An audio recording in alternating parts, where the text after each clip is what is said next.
people, I believe you're doing great, and I welcome and appreciate your presence in Cuckoo's Study Lab.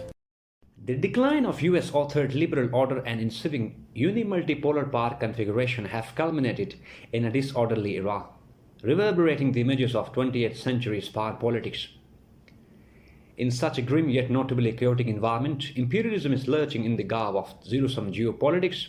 Major power realpolitik is falling prey to the Thucydides trap. Issue-based coalitions are replacing traditional alliances. Global power and economic activities are gravitating towards the Far East just to unfold the rise of 18th century.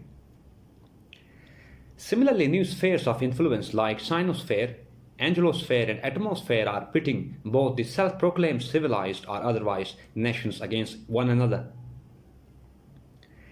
In the backdrop of such a volatile situation, our today's discussion is centered around such areas as the quadrilateral security dialogue, its raison d'etre and principles, strategies and postures of its members, China's response to the security grouping, and Pakistan's implications for Pakistan in the wake of such security groups as Quad and AUKUS.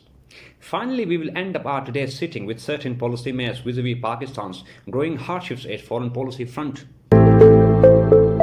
So this is all for today, people. If you got any confusion related to this topic, please let me know about your issues through your comments. I will address them in my next lecture. Thank you very much.